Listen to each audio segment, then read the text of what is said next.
librarians, publishers, authors, and illustrators, distinguished guests, and teachers who all have supported the Texas Bluebonnet Award program. It is an honor and a privilege to be the youth participant coordinator and to be a part of this exciting day. Last fall, I received over 200 applications from librarians hoping to share in today's event. It has been a wonderful journey working with the librarians whose names were drawn and meeting the students chosen to come to Houston. Please join me in welcoming the 10 student representatives from across the state who are here today.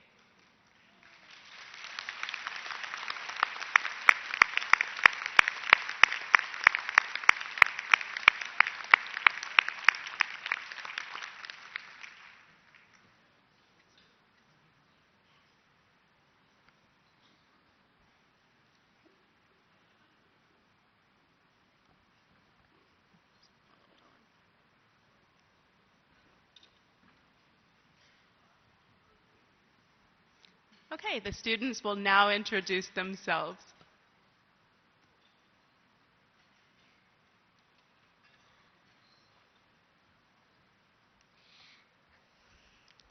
Hi, my name is Timrie Collier, and I am in Snyder Elementary School in Snyder, Texas.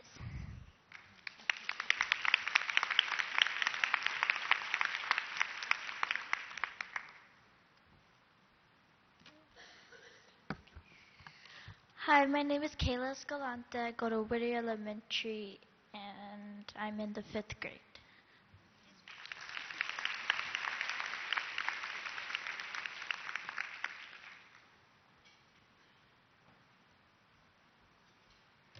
Hello, my name is Bianca Gallegos, and I'm a book lover from Milam Elementary in Bryan ISD, home of the proud Milam Mustangs and representing District 3.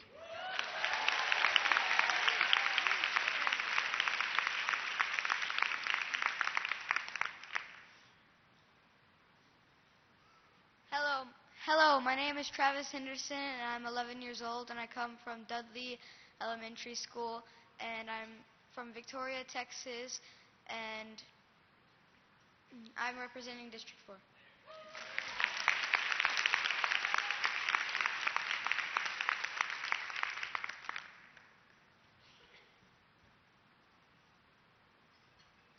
I am Mary Grace Bassick, and I am 11 years old in 5th grade from Rosemont Elementary, and I'm from Dallas, and I'm representing District 5.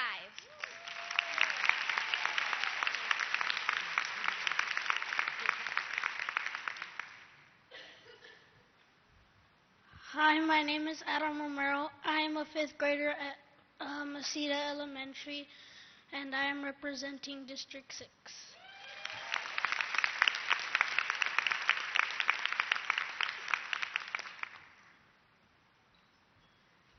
Hello, my name is Ashley Webb.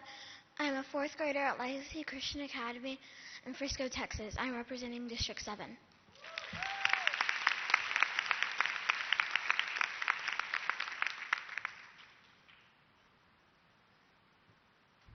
Hi, my name's Anna Bong. I am in the 3rd grade at San Antonio Padua Catholic School in the Woodlands, Texas, and I am representing District 8.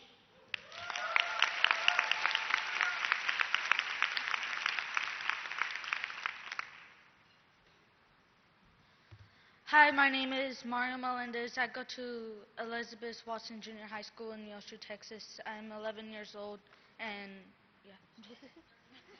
Oh, and I represent District 9.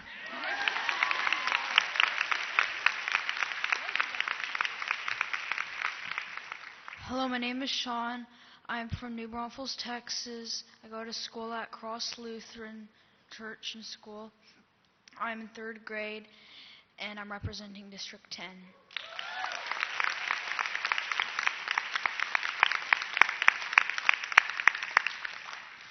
Okay, thank you, students. Now, Timrie Collier will introduce the winning book.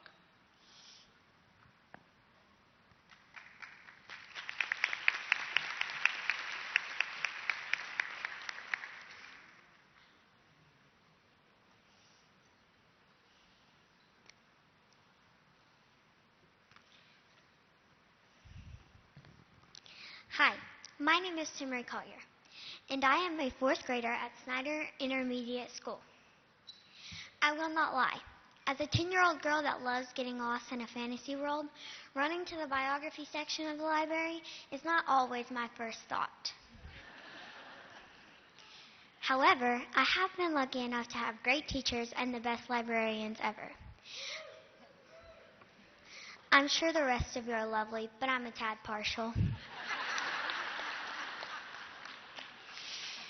They have taught me the importance of reading biographies, how to pick out the theme, and how I might apply those things to my life or what I could learn from them.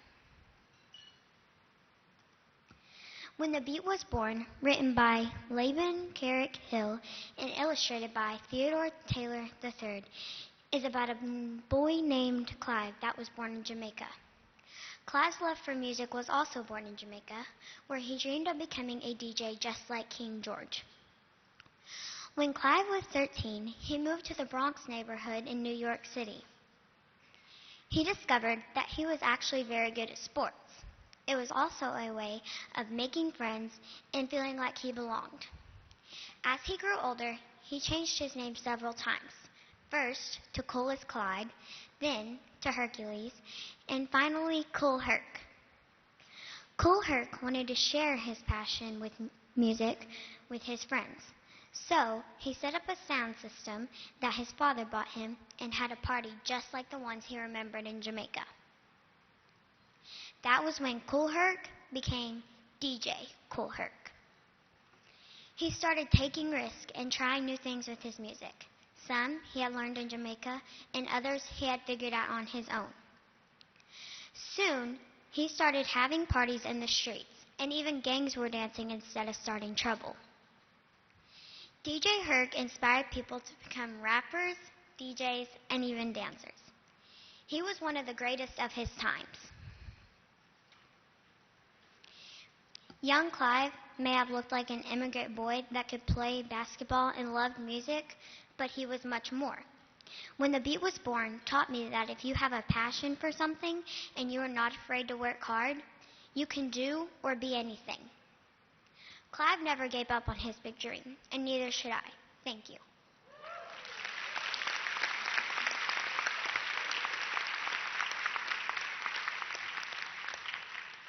I would now like to turn the mic over to Kayla Escalante of District 2.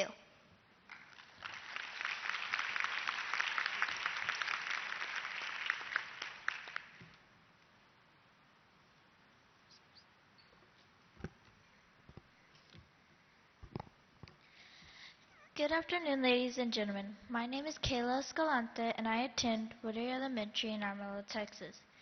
Today we are here to celebrate the author Laban Hill and the illustrator Theodore Taylor III of our 2016 Bluebonnet winner, When the Beat Was Born, DJ Cool Herc and the Creation of Hip Hop. First, our author, poet, teacher, and world traveler, Laban Hill. He grew up in Memphis, Tennessee, and now lives in Vermont. He was educated at Bernard and Baruch College in New York, the Cooney Latin Institute, and the Columbia University School of Arts, where he studied writing and poetry. He has written over 45 books for all ages, both nonfiction and fiction. Mr. Hill has two daughters. Natalie works for the Tenement Museum in New York City as an educator, and Ella studies studio arts at Bard College. Mr. Hill currently teaches English at Essex High School in Vermont. I think it would be very interesting to have an author and poet as my teacher, especially one whose work has been so well recognized. Not only is When the Beat Was Born our 2016 Bluebonnet winner, it was chosen for 6 2014 Notable Book List. In 2004, Harlem Stomp was chosen as the National Book Award finalist. Also, American Dreaming won the 2007 Parenting Publications Gold Award. He has many other literary honors to his credit. What I think is most important about Mr. Hill, though, is his service to the community and the world. He volunteers within his community and has traveled all over places such as Egypt and Indonesia to teach writing, speak on American culture, African American history, and of course hip-hop. He is the co-founder and co-director of the Writers Project of Ghana, which promotes literacy and publishing in Ghana, Africa. Mr. Hill's mother helped start the Civil Rights Museum at the Lorraine Hotel in Memphis, where Martin Luther King was assassinated.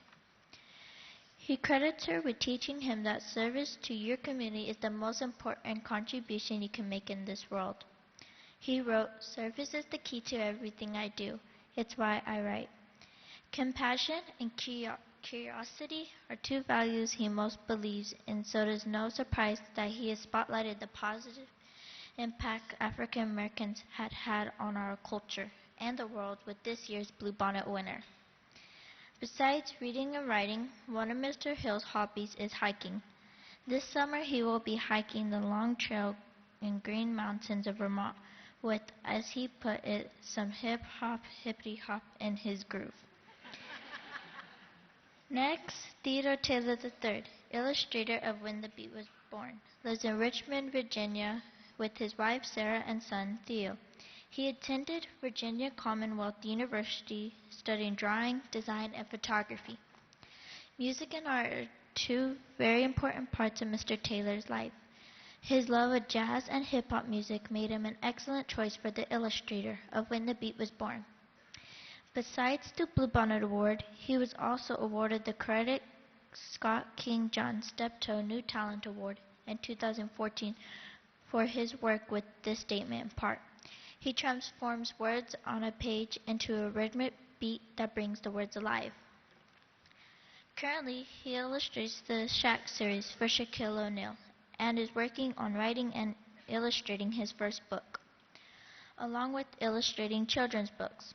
Mr. Taylor is a front-end web developer, which means he creates and designs websites.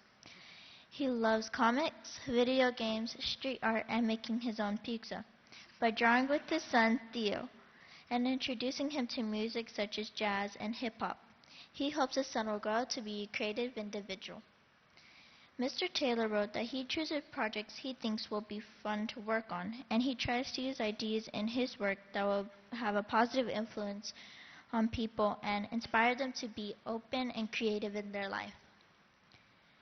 Today, we honor the winning author and illustrator of our 2016 Texas Bluebonnet Award. I believe that students all over Texas would agree with Time Magazine's review of Laban Hill and Theodore Taylor's collaboration as completely awesome.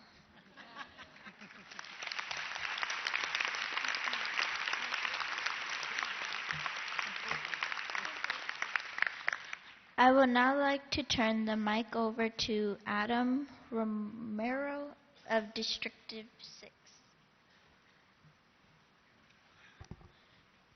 Ladies and gentlemen, the winning author is Mr. Laban Carrick Hill. Oh, wow. Oh, thank you. Thank you. Come on up. Stand up. Stand up.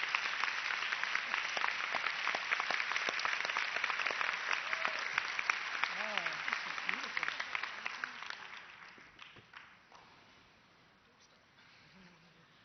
And the winning illustrator of the Bluebonnet Texas Award is Mr. Theodore Taylor III.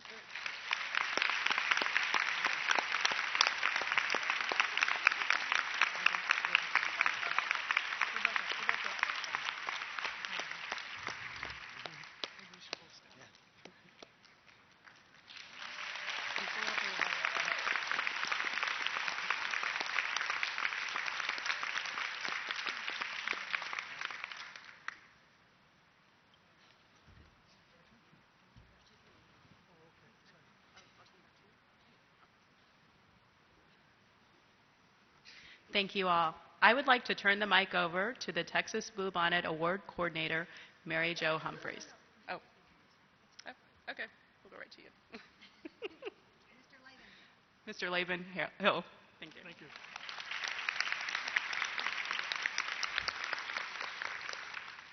I was going to do the robot over to the stage, but I'm too close to do it. But today is probably my favorite day April 21st, 2016 of all time, because it's a confluence of two things. Not only do I get to win the incredible, awesome, completely awesome Texas Bluebonnet Award, but it's also my favorite day of the year, which is National Poem in Your Pocket Day. And you get to carry your poem in your pocket, and you go around, and when you feel like it, you share your poem with a friend or with someone you don't know. And so to kind of honor both of these things, I've written an occasional poem to accept my award with. And so it's my Texas Library Association Bluebonnet Award Poem in Your Pocket poem. I'm going to use it. I'm going to do an acronym of it or something. But so this is it's a narrative poem, and you'll see I kind of wind around a little bit. But that's the way poetry is you never go straight at something. So the history of my Texas begins with my granny in the 1890s, growing up under the broad, leafy branches of blackjack oaks and avoiding the annoying, sticky loblolly pine sap. How impossible it is to wash your hands on a farm in Pine Bluff, Texas, along the border of Indian Territory with her brother, mother, and father, the judge.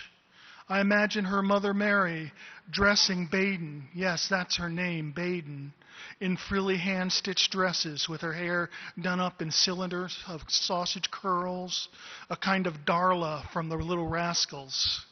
I imagine on Sundays she and her family would ride in their surrey with a fringe on top to the local Episcopal church, stern and God-fearing, the way good Christians like it.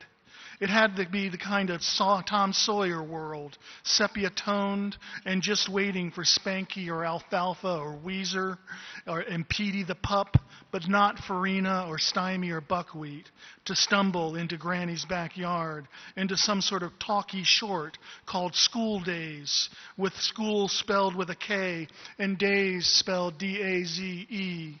That's when my Texas skips like an old record. Perhaps a tune by Bob Wills and the Texas Playboys. Yes, it skips nearly a century to how I imagined myself at 17, a road warrior, on the road, set hurling across Texas in the middle of the night, chased by Texas Rangers. Well, not really all the Rangers, only one, and only maybe for 100 yards, lights flashing, siren blaring, and me meekly pulling over in my 1970 Carmen Ghia with the VW Bug engine to the side of the interstate, and the Ranger climbing out from his vehicle. Rangers don't have cars, they have vehicles. Taking a moment to set a big wide-brimmed Texas hat on his head just like Chuck Norris, and sauntering over to the driver's side window to tell me my taillight is out, and me nodding and saying "sir" sandwiches with every word from my mouth, and him striding back to his car. But in my mind, I am still Mad Max, that rogue free radical, as I pull back on the highway and roar my engine and back into what I thought would be my destiny, to be a punk rocker in the East Village of New York City. But at that moment, I was on my way to my aunt and uncle's house in Fort Smith, Arkansas, and never imagining that I would ever be back in Texas. And if someone had told me back then I would get a job for which I had no qualifications, since I didn't speak Spanish, and would instead spend the summer wandering the streets of the South Bronx, lonely as a cloud, or perhaps more realistically as a cigarette butt or a flit-top tab, getting my education not in a classroom, but on a sidewalk where my teachers were teenagers, spreading cardboard refrigerator boxes flat on the pavement and plugging in elaborate stereos or boom boxes with huge speakers into the lampposts so they could get down the top rock, the suicide, the down rock, the spin, and my favorite, because it's the only one I can do, the robot. This is the block where Michael Jackson stole his moves for the moonwalk. in the South Bronx, the blight of America, I learned that there's something else besides solving my problems with violence. I could put away my fists and weapons and head spin or float or do the worm. And when I moved to the People's Republic of Vermont, I brought a little hip life to woodchucks. But Texas, I got to tell you, from my world, seems some kind of crazy. What with a candidate from State Education Board being a retired teacher who believes that President Obama made his way in the world as a male Muslim prostitute before he became a president, and the Texas presidential candidates are certain that evolution is a communist lie. And then I get to guns and the efficacy of guns in the classroom and guns on the mental health wards. And it seems like Texas is the Wild West for the modern world, a kind of Christian caliphate on the American prairie, where a nostalgia for a world that never existed, even when my granny played with her dolls on the border of Indian Territory. It's only then I become apoplectic, I hyperventilate, but then I thank God for Texas librarians. Because they're brimming with compassion and curiosity. Because they put books in young people's hands. Books that can change our world. Books that can open minds. Books that teach everyone how to be compassionate and accepting, even of those we will never know. Books like When the Beat Was Born that teach children to get down in a top rock, head spin, suicide, and my favorite again, The Robot, rather than fall down with a bullet through the heart.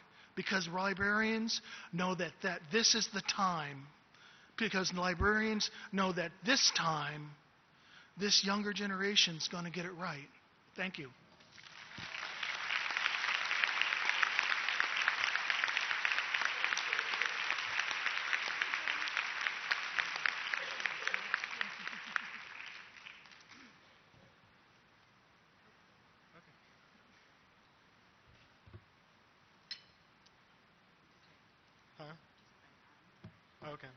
Okay, thank you. Okay. First off, I wanted to say hi to my wife and son. Hi, Theo. He laughing. Okay. So today, I just wanted to give a little history of a little bit of background of my history with hip hop and how it influenced my work. Let's see. Okay. My journey with hip-hop was a little unorthodox, I think. I grew up as a suburban kid in Western Virginia, not exactly a hub of hip-hop activity. My mother, an editor at the Roanoke Times newspaper, and my father, a manager at the Norfolk Southern Railroad Company, were both music lovers. My father, outside of my job, my father played lead guitar in a jazz group, playing local festivals, weddings, and other events. My understanding of soul, funk, and jazz has been solid since I was born, but my experience with hip-hop was very limited. In comes my first hip-hop album. Mickey Unwrapped, a collection of Disney-themed rap covers featuring on the cover a Mickey Mouse wearing sunglasses, a backwards cap, sagging pants, and what looks like Timberland boots. As ridiculous as it is, I was fascinated, and it was one of my earliest entryways into hip-hop. I followed that up with my next album, the official Men in Black album. Will Smith was safe, but leave it to this album to curate a surprisingly advanced selection of hip-hop and neo-soul artists, ranging from The Roots to Nas to Tribe Called Quest to De La Soul. Honestly, I didn't know what I was listening to, but every listen was a little masterclass in quality hip-hop that an older me would be proud of. After that, hip-hop took a back seat. In middle school, I was a nerd, listening mostly to video game soundtracks. Yes. Most of the hip-hop I knew was what I saw on TV, but it never quite resonated with me. And then a video game called Jet Set Radio was released, centered around graffiti and hip-hop culture filtered through a Japanese lens. And on the soundtrack was featured a song by Jurassic 5, a group known for their old school revivalist style, very different from mainstream rap at the time. Thanks to that game and music, thanks to that game and music, my artwork began to change. I became obsessed and started hunting the internet and music stores for any underground hip-hop I could find.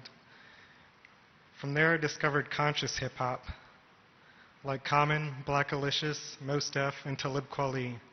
Rather than rapping about their wealth, these artists' lyrics focused on wisdom, knowledge, social justice, and the black experience, often backed by the jazz and soul that my family was so familiar with. In some ways, this music educated me on subjects that I may not have known about otherwise. It was rap, but it spoke to me in a much deeper way. By high school, I was officially what you would call a hip-hop head. I started to watch films like Wild Style, Style Wars, and Scratch, a documentary on the history of turntablism featuring a segment on Kool Herc himself. I read books like The Experience Project's Yes, Yes, Y'all, an oral history of the first generation of hip-hop. Oh, wait. Yes, okay. Jeff Chang's Can't Stop, Won't Stop, a history of the hip-hop generation, featuring interviews with early hip-hop pioneers like Kool Herc and Grandmaster Flash, and photo books by Jamal Shabazz. I got 2 turntables and a mixer for Christmas. Started collecting vinyl records and made my own mixtapes. I did a turntable routine in one of my high school classes, incorporating a few techniques invented by Herc. I started to follow street artists like Sam Flores, Dalek, Dose Green, and David Cho, and incorporating their influence into my own work. Inspired by the abstraction of letter forms and graffiti. In college, I bought a sampler and started making my own beats. I even entered a beat battle, which I lost, but got props from the host. Fast forward to being an art school postgrad living in DC, where I spent time illustrating my favorite musicians and doing a few album covers for independent artists online. I had a collection of my artwork on the internet, which led to my work being discovered by Roaring Brook Press. My art director asked if I was interested in illustrating a children's book telling the story of hip-hop's origins. I didn't hesitate to follow up. As an entry into the field of children's books, I couldn't have asked for a better assignment. It allowed me to use all of the hip-hop knowledge I had gained over the years and put it directly into my illustrations. A children's book about hip-hop actually made sense to me. The culture is ubiquitous and global, but I didn't expect the book to receive so much attention and appreciation, and I'm glad it did. I hope the book inspires more kids to become hip-hop heads like I did, and use the culture to express themselves in creative and positive ways through art, music, writing, and dance. Nope, not yet. I'd like to thank Laban, my editor, Catherine Jacobs, and the rest of Roaring Brook Press for giving me the opportunity to work on this project. I'd like to thank the Bluebonnet Committee and all the kids for selecting our book. I'm very honored. I'd like to thank DJ Kool Herc for inspiring the book. And I'd also like to thank my wife and son, or my wife, Sarah, for cheering me on and coming to Houston with me and looking after a very active 1-year-old future hip-hop head. And thank you for listening.